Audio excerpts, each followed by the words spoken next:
Olá, estamos iniciando a nossa aula de número 7, dentro desse projeto de estudar algo sobre chakras.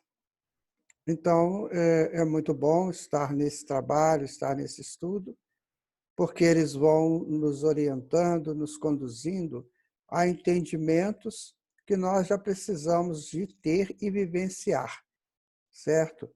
Então, a nossa aula de hoje é sobre o ser humano, né? Forças e psicologia. Não se consegue falar de homens, de ser humano, sem falar em psicologia. Porque a psicologia trabalha a estrutura do ser enquanto fora do corpo. Então, você tem o corpo físico e você tem o elemento, o ser. Então, a psicologia vai trabalhar exatamente isso. Eu gosto muito do conceito que Jung dá sobre essa complexidade psicológica. Ele diz o seguinte: é o si mesmo, ou seja, é a reunião daquilo que compõe a psique. Inconsciente, consciente, sombras, complexos, self, enfim, essa reunião toda vai dar o si mesmo e que vai criar a estrutura ética e moral de cada um. Então, esse si mesmo, ele tem uma estrutura moral e dentro dessa estrutura moral é que ele vai correlacionando com os outros e com os ambientes e ele vai aprimorando a sua estrutura moral ou, quem sabe, aprimorando a dos outros, a do ambiente com a sua presença. Então, o si mesmo é o conjunto de cada um de nós, tá?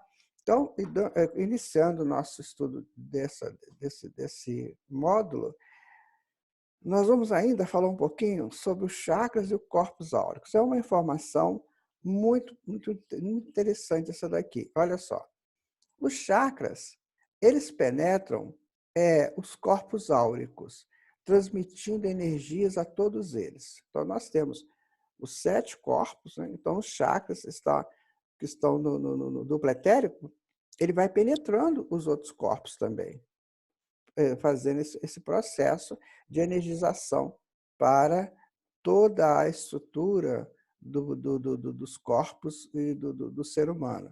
Quanto mais sutil é o corpo, mais sutis se tornam as energias. Então, você pega essas energias, elas vão vitalizar o corpo físico e, a partir dos outros corpos, perispírito, corpo mental, vontade divina, amor divino, elas vão ficando cada vez mais sutis, mas na proporção de necessidade de cada um desses corpos, né? Então, a vontade divina e o amor divino devem ser objetos de nossas buscas permanentes. Quando nós falamos em outro estudo da vontade divina que se estabelece em nós à medida que nós começamos a buscar a verdade, a viver a verdade, a não mentir mais. E o amor divino a partir do nosso amor enquanto é um amor incondicional. Eu não tenho que amar condicionalmente, eu vou te amar por isso, assim, assim, assim. Né? Vem me fazer feliz, vem me amar, nada disso. Esse amor divino é o amor pura doação, é aquele amor que brota do indivíduo sem menor interesse de ganhar nada, de receber nada em troca, e aí seria a barganha. Então, é o amor mesmo que flui do indivíduo enquanto filho de Deus, certo? O sistema imunológico, isso é bom a gente falar, ele necessita de nossas ações equilibradas e comportamentos moralizados e éticos, para que ele possa sempre se fortalecer, capacitando-nos a ter proteção, a proteções que nos promovam uma vida saudável porque é amparada. Então, o sistema imunológico ele está muito ligado ao nosso comportamento. Então, quanto mais eu tenho um comportamento ético, e nós vamos estudar um pouquinho sobre isso, parece que nessa aula mesmo, sobre essa questão de você transformar as energias primárias quando você está querendo mudar seu comportamento. Então, a mudança de comportamento, esse conhecimento e essa decisão de mudar comportamentos vai fortalecer o sistema imunológico. Bom, não adianta a gente ficar aí tomando remédios e tudo se eu não mudo o meu comportamento. Então, o sistema imunológico está literalmente ligado a tudo isso. Por exemplo, numa epidemia, numa pandemia, eu posso não ter problemas nenhum. Por quê? Porque o meu sistema imunológico está me defendendo, porque o meu comportamento é favorável. A gente vê, por exemplo, na peste negra, na gripe espanhola, febre amarela, né, que muitas pessoas trabalharam ali e não tinham assim as proteções que nós temos hoje. E eles trabalharam, ajudaram, fortaleceram, deram suporte para aquelas pessoas infectadas e não se infectaram. Né? O exemplo disso é o Nostradamus, na peste negra. Ele era médico, né? Então ele ajudou tanta gente e não se contaminou. Ele ficou firme. Por quê? O sistema imunológico dele estava perfeito pelo comportamento dele. Por exemplo, na época da lepra, quantas pessoas ajudaram leprosos, não tiveram problemas nenhum, porque o sistema imunológico estava fortalecendo. Sempre lembrando que o nosso DNA ele traz todos esses genes que possibilitam a chegada da enfermidade. Essa enfermidade vai chegar, primeiro, se eu tiver necessidade de resolver problemas do passado. Né? Segundo, ela vai chegar se nesse presente não estou me comportando bem. Então, como diz o Allan Kardec no livro Evangelho segundo o Espiritismo, né, as causas das aflições estão no passado ou no presente. Então, eu posso reencarnar sem grandes problemas na minha mente, sem grandes complexos, mas eu posso cometer enganos aqui que eu não deveria cometer mais e aí gerar a enfermidade, ou seja, ativar esse gene que estava lá adormecido. Então, tudo depende de nós, principalmente do nosso comportamento. Aqui está uma representação do que seja isso, olha. Então, esses chakras se colocando, né, não é um dentro do outro, mas só para ser uma representação, esses próximos do outro. Então, eles vão penetrando nos outros corpos também. Tá vendo? Todos eles vão penetrando. Então, isso aqui é importante a gente saber, porque quando a pessoa está totalmente saudável, que ele se sente pleno, que ele se sente bem, é porque as energias estão fluindo nos corpos dele, nos corpos ósseos, ou seja, na aura, né? Que isso é mais fácil de entender. Então, a aura dele está toda protegida, toda iluminada. Por isso que a gente vê pessoas com uma aura iluminada. Né? Quem vê auras comenta, nossa, a aura dele é azulada, a aura é isso. Por quê? Porque as energias estão fluindo de uma maneira dinâmica e sem interrupções de fluxos. Então, isso tudo é científico, isso tudo é lógico. Não tem, né, não tem assim, proteções de Deus favorecendo um ou outro indivíduo, não. Ele vai fazer tudo igual. Então, ele diz assim, ó, o universo está aí, ele tem todas as possibilidades que você precisa, agora você tem que saber lidar com essas possibilidades. A física quântica fala para a gente, né, que nós vivemos num mar de possibilidades, e eu vou buscar aquilo que mais me encaixa, que mais está de acordo com o meu ideal de vida, o meu projeto de vida, o meu projeto de avanços espirituais. Então, está tudo relacionado comigo. Por isso que nós falamos muito nesse trabalho que nós estamos fazendo, sobre a gente ter um objetivo de verticalização da vida. Né? Aquele objetivo de não só viver horizontalmente no mundo físico, mas também verticalizar isso aí para que a gente possa fazer esses contatos com a nossa espiritualidade que está nos aguardando se ainda não acessamos. Tá? Então, vamos continuar. Né? Agora, nós vamos falar uma coisa muito interessante. É um estudo. Esse estudo, minha gente, ele é muito complicado, no sentido de nós não termos todas as informações relacionadas a ele. Quem tem essas informações mais profundas são os monges tibetanos, os monges hindus, mas isso é tão fechado que nós vamos pegar só assim, uma ideia do que seja Kundalini.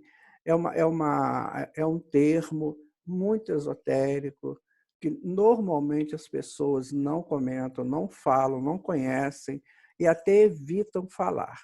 Mas é importante que a gente entenda de uma vez por todas.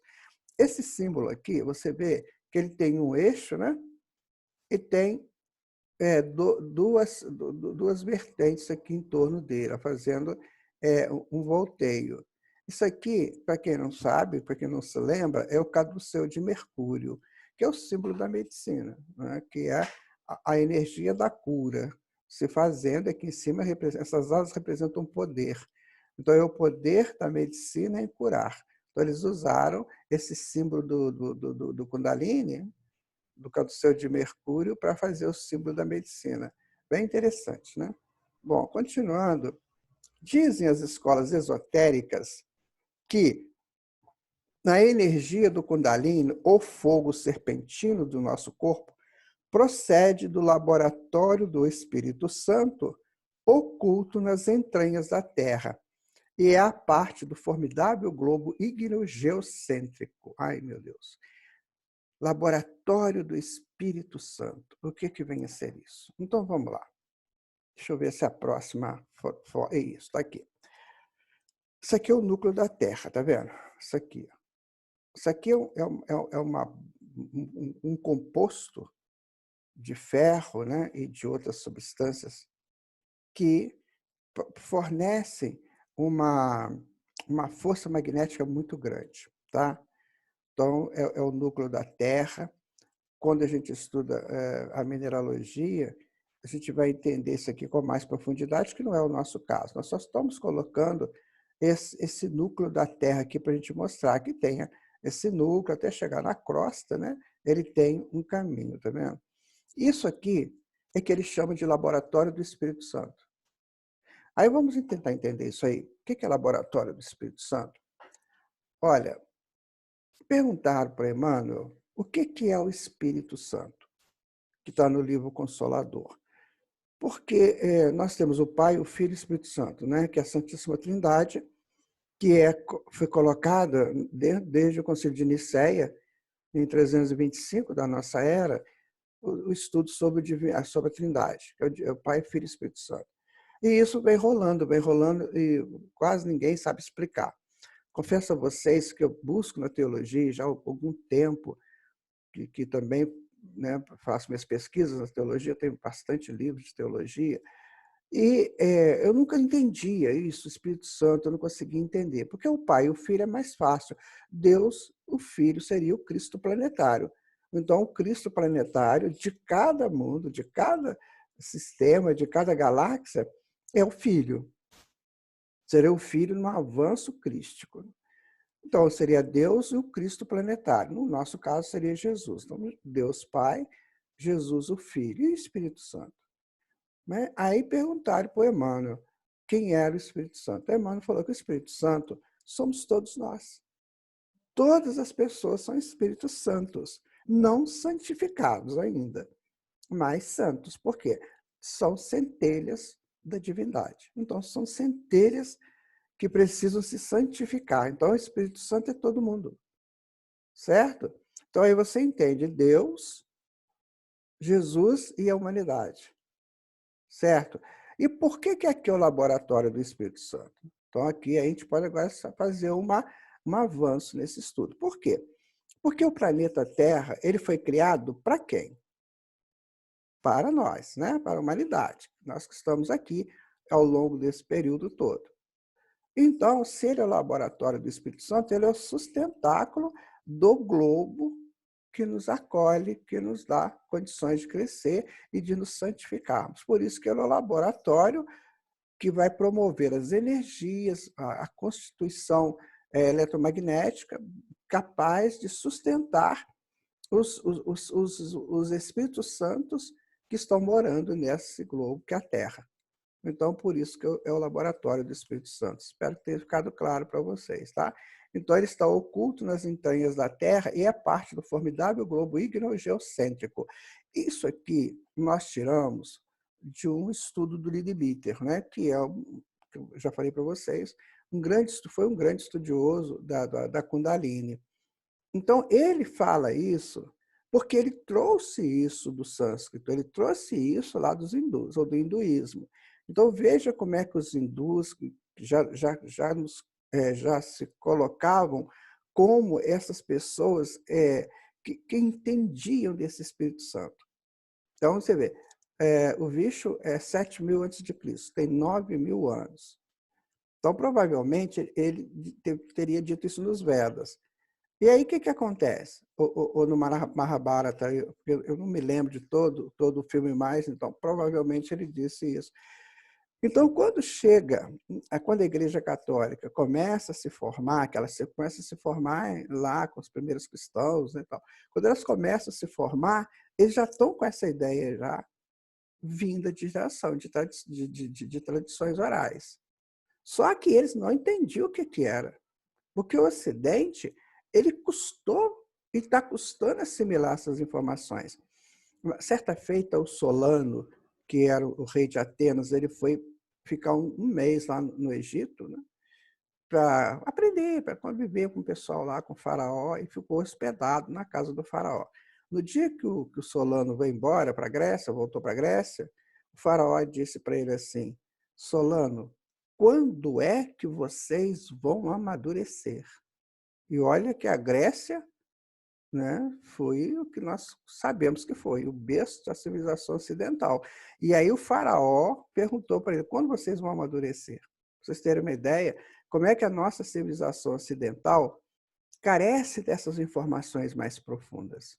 Ela teve a proposta da ciência, maravilha, mas essa ciência só está comprovando o que eles diziam. Vocês já leram os livros do Fritjof Capra, Ponto de Mutação, tal da física? Olha, são livros que ele vai mostrando isso. Já estava escrito, já estava colocado. Então, agora nós estamos trazendo para o nosso entendimento mais próximo, né? Então, deste modo, não está associada a energias primárias, secundárias ou da vitalidade. Então, a energia da Kundalini, ela não vem da primária, né? Nem da secundária e nem da energia da vitalidade do Sol. Ela nasce daqui. É um outro tipo de energia que nos penetra. Então, essa energia tem um aspecto de produzir a impressão de sempre descer profundamente na matéria com irresistível progressão e implacável segurança. Essa energia aqui, ela vem com tanta força, que nós vamos ver mais na frente que ela tem que ser protegida nos nossos corpos, nas nossas estruturas de espíritos humanos, tá? Bom, continuando, assim absorvemos a potente energia de Deus, tanto por baixo da terra como por cima do céu. Somos, pois, energizados pela terra e pelo sol. Sem isso, não teria condições de vida humana na nossa constituição aqui no planeta Terra. Certa feita, eu estava querendo muito saber sobre essas correntes marítimas, sabe? Assim, porque a gente sabe que tem, você lê isso aí, é tranquilo, não tem muito mistério para ver como é que é, não. Mas eu queria ter a intimidade daquilo, sabe? Quando acontece a corrente marítima, quais são as forças, quem que produz essas forças, como é que... Então, eu comecei a pesquisar isso. Aí o mentor falou para mim assim: isto não é da sua competência. Aprenda primeiro aquilo que você precisa compreender. Você está longe de ser um espírito responsável por correntes marítimas. Então, não queira aprender aquilo que não vai ser útil a você agora. Bom, dá a impressão que ele foi assim, né, bravo. Não, não foi não. Ele foi sincero. Então, tem coisas que nós temos que ir aprendendo gradativamente, né? E a Kundalini é uma delas, tá? Bom, aqui está. Olha que coisa interessante, né? Nós temos aqui, lembra do caduceu de Mercúrio que a gente mostrou ainda há pouco? Nós temos esse eixo aqui, chamado Sushumna, tá? Na linguagem, né, lá do sânscrito. Temos a Ida e temos a Pingala. A Ida é essa coisa branquinha aqui, ó, e a Pingala é essa mais escura. A Ida são as energias femininas da Kundalini e a Pingala as energias masculinas da Kundalini. Segundo os estudiosos, né, principalmente o Leadbeater, a Ida sobrepõe aqui a energia feminina, sobrepõe nessa subida da Kundalini para nós. Você vai observar que aqui no cóccix, né, tem essa estrutura que eles entendem, né, o pessoal lá da Índia, eles falam que aqui tem 7 bolas, uma dentro da outra. Lembra aquelas bonecas russas? Né? 7 bolas, uma dentro da outra. E que somente a primeira bola, somente a primeira, se abre para o homem comum. E assim mesmo, com muito cuidado. As outras ficam reservadas para um futuro. Tá? Aqui, essa energia sobe através dos canais de Ida e Pingala, através do cordão Sushumna. Ida é quase inteiramente feminina e Pingala masculina. Sempre foi motivo de cuidados por parte das escolas esotéricas. E a gente vai entender por que isso. Eu estou falando isso com mais calma, porque é um estudo ligado a chakras, naturalmente, né? Mas a gente tem que trabalhar isso com muito cuidado, porque tem muita gente que é abelhuda, que é irresponsável e quer fazer coisas que não devem. Então, mexer com isso aí não é bom, não. Tem que ter muito cuidado. Deixa que igualzinho o mentor das correntes marítimas comigo, você ainda não está lá. Então, deixa fluir, vai aprendendo. A gente coloca para saber que tem, mas vamos saber com cuidado. Você põe a mão lá numa rede de 500 volts, você não põe, sabe? O caso nosso com a Kundalini tem que ser com muito cuidado. Fica guardada na região do cóccix, em 7 esferas que a gente estava falando, né? Da primeira flui a energia que podemos absorver sem nos prejudicar. Então, só da primeira esfera que a gente recebe essa energia. Porque as demais, né, são 7 esferas, são 7 corpos, quem sabe, né? À medida que a gente vai potencializando os outros corpos, elas vão se abrindo também. Tá certo? Bom, aqui está de novo o caduceu de Mercúrio, né? Podemos perceber que daqui origina o caduceu de Mercúrio, símbolo da medicina. Então, isso é a mesma coisa, tá vendo, cara? Faz o mesmo movimento, e essa asa aqui, os estudiosos dizem que é o símbolo do poder, né? Eu já tinha falado isso antes. Então, aqui está o símbolo do caduceu de Mercúrio, que a gente vai ver muito em estudos de alquimia, por exemplo, em estudos do Mircea Eliade, a gente vê muito, ele fala sobre isso, principalmente os alquímicos falam muito sobre o caduceu de Mercúrio. Tá? Bom, vamos em frente. Então, nós nunca devemos tentar sozinhos e fora de hora despertar essa energia. Seu despertamento será lento e gradual na medida que evoluímos. Tá? Vou colocar aqui para vocês o seguinte, olha, é preciso a gente tomar muito cuidado com essas energias que a gente não sabe lidar com elas. Por exemplo, se você me pedir para eu fazer uma ligação elétrica na sua casa, eu não vou fazer, porque eu não tenho noção disso. Eu posso até ter uma ideia, mas eu não sei o que pode acontecer. Então, a mesma coisa, você faz aquilo que você pode fazer, que você tem noção do que você está fazendo. Se você ainda não sabe, então você aprende, faz um curso, né? Procura quem conhece, mas não lida. Então, a energia Kundalini, eu estou colocando isso aqui para vocês, mas dizendo para vocês, não tentem ativar essa energia em vocês, não tentem. Deixa que ela flua com naturalidade. A fruição dela já é o bastante para você viver da maneira que você precisa. Tem um texto do Leadbeater que ele conta que ele viu um homem lá, que ele morou lá na Índia, que ele viu um homem lá ser energizado a 1.250 volts pela Kundalini. Ele falou que o homem parecia uma chama, né? Aquela coisa, parecia um fogo. E ele não aconteceu nada com ele. Por quê? Porque ele não tocou em nenhum objeto. Porque se ele tocasse num objeto qualquer, ele seria carbonizado ali. Tá vendo? Como ele não tocou, ele não fez terra, aí ele não teve esse problema. Do jeito que ele estava, pôde fazer isso. Mas isso ele fez porque ou ele foi muito irresponsável, ou ele tinha algum mestre, né, orientando. Então, não é o nosso caso, nós não vamos mexer com isso em situação nenhuma. Se você quiser despertar a sua Kundalini, eu te dou um conselho.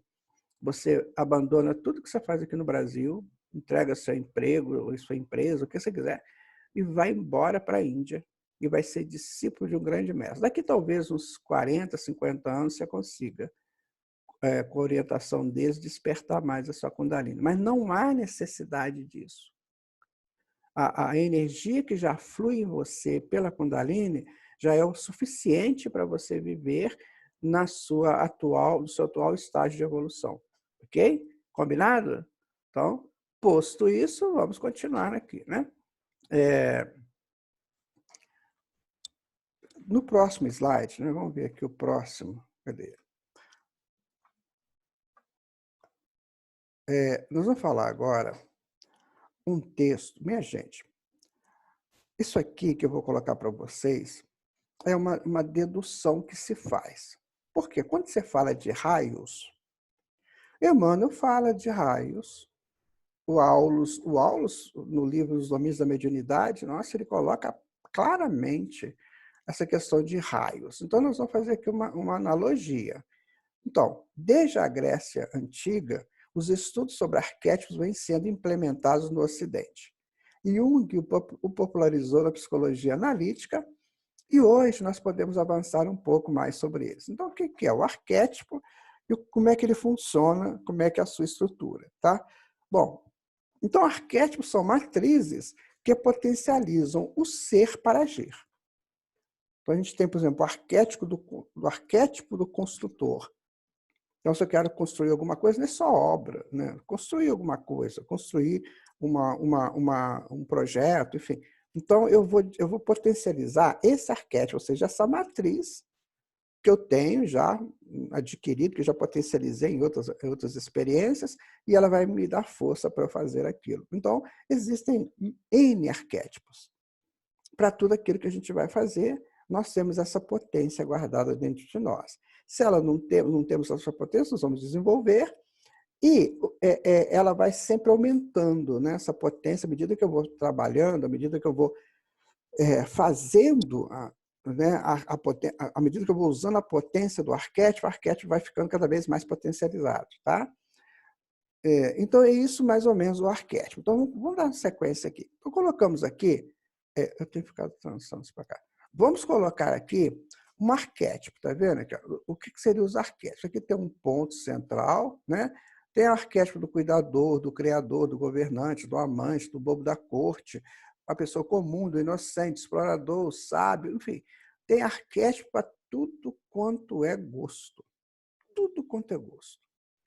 Então, eles partem de um centro, está aqui, né?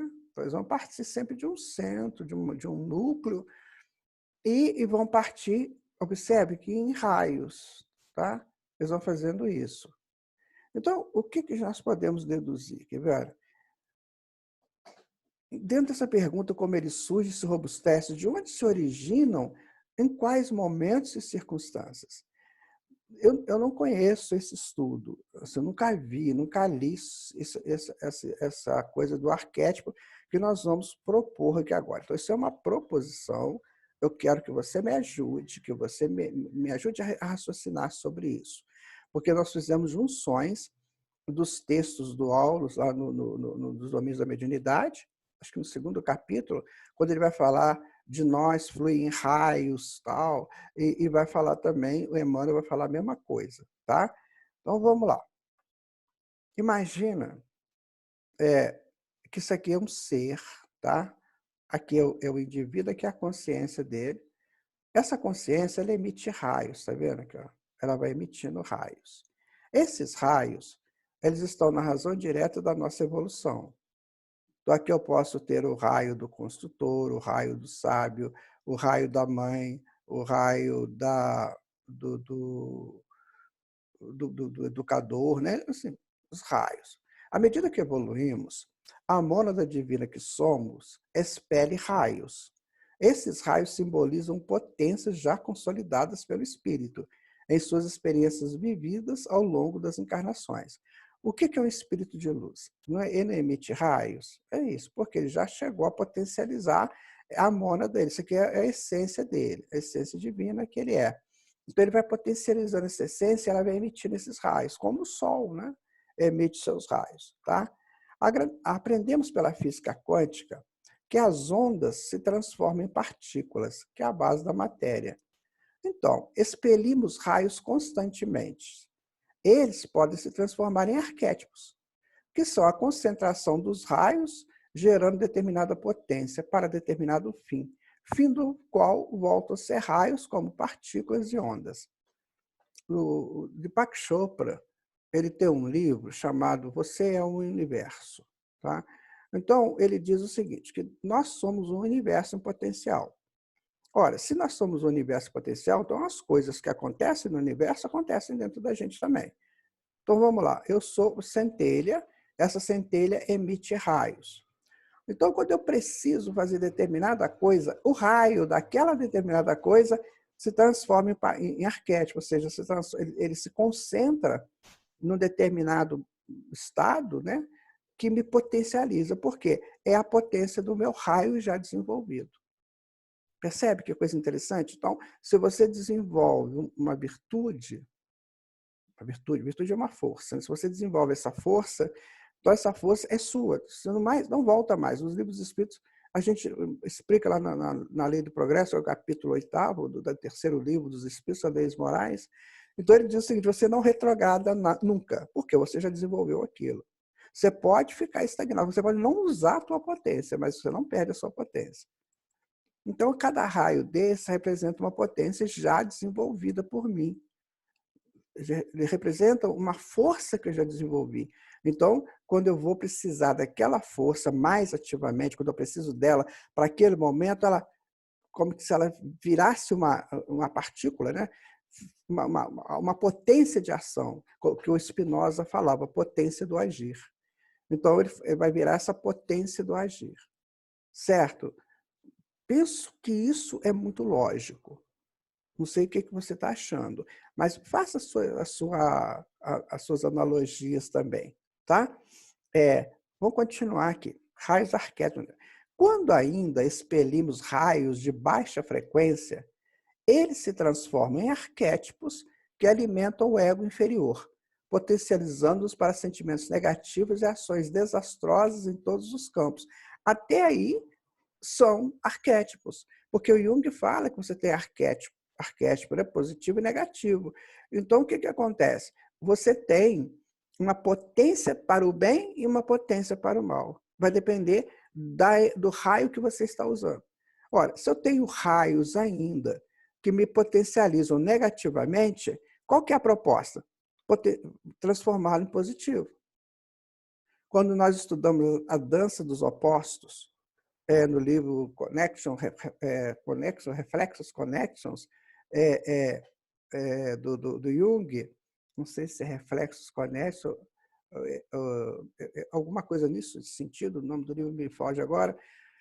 Então, ele vai dizer o seguinte, que os sentimentos eles dançam. Então, você tem o positivo e o negativo de cada sentimento. Parece que já falamos sobre isso, né? Então, você tem a alegria e a tristeza. O que você tem que fazer? Você tem que acabar com a tristeza, você tem que potencializar o arquétipo, potencializar esse sentimento para nunca mais você ter tristeza. Por quê? A tristeza, ela vem de uma falta de conhecimento real da vida. E a alegria, ela está ligada ao conhecimento real da vida. Então, o que vai prevalecer? O conhecimento real da vida, que é a alegria. Então, se eu ainda tenho tristeza, eu tenho que combater a tristeza potencializando a alegria, certo? Então, enquanto eu ainda tenho esse lado negativo dos sentimentos, eu dou força aos raios negativos também. Então, eu emito raio positivo e raio negativo. O que eu tenho que fazer? Em cada um deles, eu tenho que vencer o negativo dele, sabe? Por exemplo, dúvidas é negativo. Então, eu tenho fé, que é a certeza, é positivo. Então, o positivo vai ter sempre que eliminar o negativo. Esta é a evolução. E isto é chamada reforma íntima. É quando o positivo invade o negativo e ilumina o negativo. Então, o negativo passa a ser positivo também, porque ele perde a sua força do negativismo. Então, uma pessoa potencializada negativamente, é difícil ela conseguir as coisas que ela pretende. Então, se ela tiver com potência positivas, aí ela consegue tudo, porque ela fica ligada com o universo. E o que o Mestre Jesus diz? Buscai e achareis, pedi, abri-se-vos-á, batei, né? E você vai ser atendido. Então, quer dizer, o universo está todo aí para mim. O negativo é quando eu não busco essas potências do universo. Aí eu fico só comigo, eu fico no ego. Aí o ego, ele é negativo, esse ego inferior, né? Ele é negativo e vai me deixar negativado. Então, os meus raios vão ser usados, aqueles raios que ainda não se potencializaram positivamente, mas que vão ser potencializados um dia. Tá? Continuando aqui, olha, veja que coisa séria. Né? A gente está muito no negativo. A maioria das pessoas potencializam muito o seu lado negativo, seus raios negativos, com certeza o seu arquétipo negativo. Isso aqui é uma representação, claro, né? Mas para esse indivíduo fazer isso aqui, o que ele fez? Ele potencializou o arquétipo da violência. Tá? E aí ele foi e agrediu, porque ele estava fortalecido, potencializado pelo negativo, pela violência. Ok? Sempre que agimos em função do ego inferior, nós corremos graves riscos de interceptar o fluxo das energias primárias, secundárias, da vitalidade e da Kundalini. Quer dizer, toda essa fonte energética, a gente pode interromper isso. E desarmonizando os chakras e promovendo dores, sensações estranhas de enfermidade. Então, aí é a razão do conheça-te a ti mesmo e da necessidade de nos reformularmos intimamente. Percebem como que essa questão de você modificar, mudar o seu comportamento, mudar as suas atitudes, elas têm esse porquê? E esse porquê é palpável? Lembra quando a gente falou do chakra frontal, que você pega o abstrato e transforma em concreto para você? Então, isso aqui é abstrato. Ah, eu tenho que mudar, mas mudar não. Agora você sabe por quê? Porque você tem raios, você tem arquétipos, e você tem que chegar a ser espírito de luz. Esse é o seu destino, é o destino de todos nós. Então nós temos que buscar. E quem vai fazer isso somos nós, não é ninguém que vai fazer para mim. Não é médico, não é médium, não é terapeuta holístico, não é, a obra do Divino Espírito Santo. O Divino Espírito Santo somos nós mesmos. Né? Até que vai ser a obra do Divino Espírito Santo, porque na hora que ele entender assim, ele vai buscar. Né? Então, mas não é a obra, Jesus não vai dar varinha mágica na gente, não vai nada, somos nós. Mas isso é sensacional, sabe por quê? Porque à medida que nós vamos fazendo isso, nós vamos nos potencializando intelectualmente no amor, sabe? Em valores que a gente nem imagina que vamos adquirir. Ok? Vamos continuar aqui. Agora eu vou falar para vocês esse bendito átomo utérrimo. Isso é complexo. Olha só.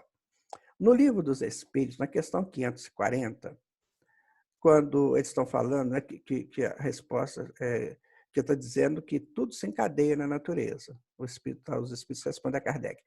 Tudo se encadeia da natureza, né? Desde o átomo primitivo até o arcanjo, que começou pelo átomo primitivo. Poxa vida, o que é átomo primitivo? Porque se eu fosse falar de átomo, ele falaria de átomo, ele não ia colocar primitivo. Bom, então existem estudos lá no Oriente do átomo utérrimo, que seria antes do átomo. É uma proposta atômica antes do átomo que nós conhecemos, de núcleo, prótons, nêutrons e dos elétrons. sabe? Então, existe esse estudo. Então, vamos tentar colocá-lo aqui. Vou tentar ser bem legal, bem claro. Segundo o Barão de Rutherford, esse indivíduo viveu de 1871 a 1937, neozelandês, né? Mas ele ficou na Inglaterra, acho que a vida toda lá. O átomo tem propriedades além das físicas. No núcleo do átomo, onde ele vai, se encontra os protótipos do corpo físico e do corpo emocional. Olha onde ele foi. Quer dizer, tem até uma figura, eu não consegui achar essa figura, que ele coloca aqui um corpo físico e um corpo emocional aqui no núcleo, né? Com os prótons e os nêutrons. Talvez os nêutrons representando o corpo físico, né? Que é uma parte transitória, né? E o emocional representado pelos prótons, que é a potência, que é o lado positivo dessa história. E nos elétrons, desculpa, os protótipos dos corpos mental e espiritual.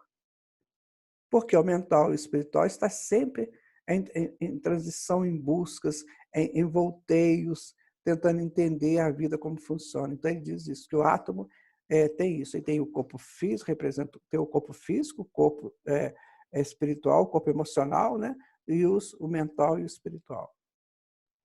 Olha que coisa interessante. Gente, 1937, e provavelmente ele falou isso antes de 37, porque em 37 ele desencarnou. Essa informação que nós pegamos dele é muito interessante para a gente tentar entender o átomo térrimo. Então, na questão 540, já falamos isso, né? Do livro dos Espíritos, somos informados que tudo serve, tudo se encadena, desde o átomo primitivo. Então, se fosse o átomo, ele não colocaria primitivo, concordam? Não colocaria. Para que falar átomo e primitivo? É o átomo, acabou. E o átomo, ele não é primitivo, porque ele é uma junção de partículas. Né? O primitivo, então, seriam as partículas, as ondas. E o que seria, então, esse átomo primitivo? O que seria? Bom, aqui nós temos um átomo utérrimo, certo? Você observa que ele é realmente um protótipo do que será um átomo. Ele tem duas linhas, só duas linhas, uma que sai para cá e outra que sai para lá. E essas linhas vão se entrecruzando, né, para montar essa estrutura aqui, do átomo utérrimo, que seria o protótipo do nosso átomo. Ok? Vamos seguir. Olhemos analiticamente para a figura do átomo térrimo. Verá que ele é feito com dois únicos fios. É esse que sai para cá e esse que sai para lá, eles vão se enrolando aí. E que nele não há pontas soltas. Isso é importante, não tem nenhuma ponta solta aí. Os fios enovelam-se sobre si mesmos, iniciando a parte de baixo e subindo em espiral por dentro da estrutura. Saem pela parte superior e descem novamente, se enovelando por fora, na forma de um coração. Não é interessante? Vamos tentar entender isso. Nós temos, então, a energia escura, que a astronomia não consegue entender. Mas a energia escura é o início de toda a matéria do universo, o início de tudo que for material, que for depois levado a ser material. A gente não sabe, porque tem 96% do universo, ninguém sabe o que é. Então, o que essas estruturas fazem, que a gente não tem noção. Isso é só para os espíritos muito superiores, tá? Vamos pegar dentro do nosso entendimento. Então, existe a partícula, existe a onda. Então, a onda se faz partícula, etc., e volta a ser onda. Então, aqui é como se essa estrutura onda-partícula, ela começasse a tomar uma forma, começasse a criar uma fórmula. E a primeira fórmula que ela faz é a representação de quê? Do amor. Então, tudo parte do amor e tudo retorna para o amor. É isso que nós precisamos entender da vida. Tudo é amor. Tudo é amor. Então, desde o átomo primitivo, que está aqui, formando um coração simbolizando o amor, que são, provavelmente, né, os primeiros novelos dessas cordas para montar uma partícula agora mais contextualizada, digamos. Então, era uma partícula, onda, partícula. E essas ondas, elas formam as cordas, que, segundo os estudiosos, né, elas formam essas cordas, dão um som do universo. Então, olha só, o que acontece? Elas se formam aqui e já começa a ter uma estrutura. Interessante, né? Eis a constituição da esplendorosa estrutura que é responsável por todos os universos em quaisquer planos de matérias densa, etérico, astral, mental, búdico, etc. Este é o átomo térrimo.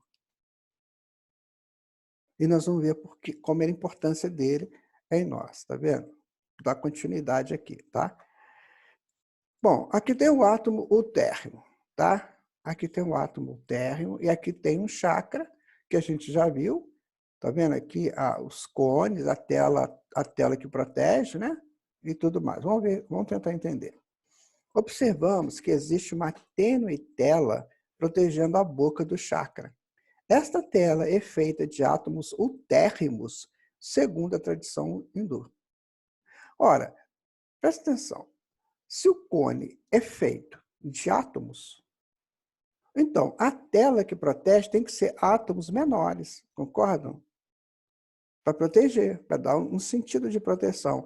Então, são os feitos pelos átomos utérrimos. Semelhante atrai semelhante. E aí, o que ocorre? Esse semelhante aqui do átomo, já na condição de átomo, de prótons, nêutrons e elétrons, ele vai atrair esse protótipo, que está dentro desse protótipo, está toda a estrutura do átomo também, só que em estado gestacional. Então, ele vai proteger, que vai começar a trabalhar. Então, tudo trabalha na natureza, tudo se encadeia. Por isso é que nós estamos estudando também com o Livro dos Espíritos. Então, tudo se encadeia. Então, isso aqui está encadeado com isso aqui, esses átomos juntos formam moléculas, que vão formar substâncias, enfim, que vão formar corpos. Então, tudo se encadeia, desde o átomo primitivo. Desde o átomo primitivo. Por quê? Partículas e ondas são propostas, né? são oferendas do universo. O que você vai fazer com isso? Você já começa a construir, e começa pelo átomo utérrimo. Perfeito? Segundo ainda a mesma tradição, os átomos, uma vez descarregados em suas energias, né, porque eles trazem uma potência, eles saem dos nossos corpos e recarregam-se com a energia solar para continuar cumprindo seu processo evolutivo em outros corpos ou ambientes. Então, eles vão mudando. Igual a gente muda de lugar, muda das encarnações, eles vão mudando também para se energizar. Então, ele ficou aqui na tela. Com o tempo que perdeu a energia, então ele solta, vai entrar um outro aqui, né, que veio de um outro corpo, esse aqui vai para o outro corpo e vai nessa interação. Entenderam? Como é que é linda a coisa? É muito lindo, minha gente. Nós estamos só começando, só tentando entrar nesses conhecimentos. Vamos continuar aqui. Agora nós vamos trabalhar a tela atômica. O que é a tela atômica? Né? Eu vou ler para vocês, aqui, estou com o Livro dos Espíritos aqui na mão, eu vou ler para vocês uma questão do Livro dos Espíritos, bem pequenininha, para a gente tentar entender isso aqui, tá? Questão 392, depois você confere aí no seu livro. Por que o espírito encarnado perde a lembrança do seu passado? Aí a resposta. O homem nem pode nem deve saber tudo. Deus assim o quer, na sua sabedoria. Sem o véu que lhe encobre certas coisas, o homem ficaria ofuscado, como aquele que passa sem transição da obscuridade para a luz. Pelo esquecimento do passado, ele é mais ele mesmo. Ok? Vamos aqui. Olha só. Que está o Livro dos Espíritos, tá? A minha edição é a edição da LAC, tradução do Herculano Pires. O que ele fala? Que tem um véu. Que tem um véu que encobre o passado dentro de uma encarnação. Quando nós estudamos, até espíritas mesmo que fazem esses estudos, eles dizem o seguinte, que existe uma tela atômica encobrindo o nosso passado. para que a gente possa viver com mais tranquilidade nesse presente. Então, o que a gente entende? Que esse conhecimento ele é milenar. Então, existe uma tela que nos encobre do nosso passado. E faz outras coisas, outros tipos de proteção também. Mas vamos nos ater a essa que está mais ligado a muitas perguntas que nós fazemos. Por que eu não me lembro do meu passado? Certo? Então, é isso. Aí vamos agora tentar entender a tela atômica. Ok? Vamos aqui, onde que ela está? Está aqui. Vamos tentar entendê-la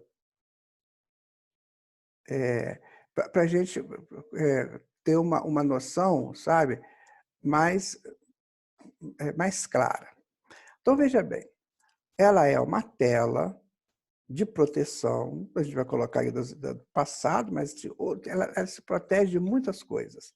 Tá? Eu não vou entrar em detalhes, porque não, isso seria só um estudo. A tela atômica, nós fizemos um artigo para um encontro que teve de física quântica aqui em Juiz de Fora. Nós fizemos até um artigo sobre a tela atômica, nós tivemos uma abrangência maior. Mas vamos colocar só aqui, olha. Então, essa tela, tá, é considerada a tela de proteção espiritual. Serve como um filtro entre o corpo físico e o corpo emocional. Ela impede a livre comunicação consciente entre o corpo físico e o corpo astral, e o astral. Senão nós vamos ficar malucos aqui. Já pensou se você perdesse o seu contexto de encarnado? E de repente você começasse a ver o mundo espiritual e transitar pelas ruas e você não ter noção disso, porque tem espíritos, que tem pessoas que convivem, o Chico Xavier, o Divaldo Franco, a Dona Ivone Pereira e outros que a gente conhece, e outros que a gente nem conhece, eles conviveram bem com isso, mas tem que saber conviver, isso não é de qualquer maneira. Se a pessoa sai na rua, eu já nem sei se eu estou falando mais com encarnado ou desencarnado, eu já tive experiência de conversar com o espírito desencarnado, materializado, que só depois que eu fui entender que ele estava desencarnado. Tamanha foi aquela lógica do nosso encontro. Tá? Então, ela impede a livre comunicação consciente, né, do corpo físico e do astral. O seu principal objetivo é proteger o corpo emocional e o físico dos infortúnios astrais. Por quê? Tem muitos miasmas, né, que são vermes, gerados, né, na espiritualidade, no mundo astral. São vermes astrais, então essa tela nos protege dele, né? Protege também das lembranças, né, de outras encarnações, que a gente viu no próprio Livro dos Espíritos. Protege também, permitindo passar apenas as informações necessárias da atual existência. Ela protege todo o nosso corpo de qualquer que seja o descuido. Não, e qualquer que seja o descuido, estaremos abertos às energias maléficas, tais como obsessões, doenças físicas, emocionais, etc. Pensamentos negativos, atitudes negativas, sentimento de raiva, ódio, ressentimentos, mágoas acumuladas, raiva, vingança, ingestão frequente de bebida alcoólica, causando rompimentos na região do sistema digestivo e cabeça. Ingestão de cigarro, causando rompimentos na região peitoral e abdômen e demais vícios. Então, nós temos essa tela que nos protege. E o que eu posso? Eu posso estragar essa tela. Eu posso fazer a ruptura nessa tela. Tá certo? Aqui está ela. Aqui estão as coisas do astral que vem para nós. Aqui está a tela nos protegendo, tá vendo? Filtrando só aquilo que é bom passar para nós. Então, essa tela existe. Tá? Aqui, ó. Se essa tela, se eu dou vazão, né? A bebida alcoólica, injeção de cigarro, raiva, vingança, essas coisas, o que os miasmas vão fazendo? Vão comendo, vão fazendo rupturas na tela e vão passando para nós, para o corpo físico. Lembra que eu falei para vocês que eu já nem sei mais o que é pior, se é a obsessão externa ou a interna? Porque isso aqui vai causar um tremendo problema conosco, né? Problemas mentais graves. Por quê? Então, tudo depende do meu comportamento, das minhas atitudes. Está vendo que a gente está pegando o abstrato e transformando no concreto? Então, isso aqui é natural. Então, se eu tenho esses comportamentos agressivos, eu posso estar complicando, arrebentando com a minha tela de proteção, a tela etérica, tá vendo? Tela etérica danificada, larvas astrais penetrando. Aqui. Tá? também ela é feita de átomos eutérrimos. Então, nós temos os átomos eutérrimos na tela que protege os chakras e aqui nessa tela mental, nessa tela etérica, né? Ou tela atômica, cada um dá um nome, me protegendo também. Perceberam que interessante? Tá? Tem a chama violeta também. Né? O que é a chama violeta? É considerado nos dias de hoje a força espiritual mais poderosa existente no nosso planeta, capaz de queimar todos os nossos problemas. Podemos definir a chama violeta como uma espécie de fogo santificado de brilho intenso, fonte de força e desobstrução, capaz de transformar, purificar e libertar as almas de tudo que não seja amor, paz e harmonia.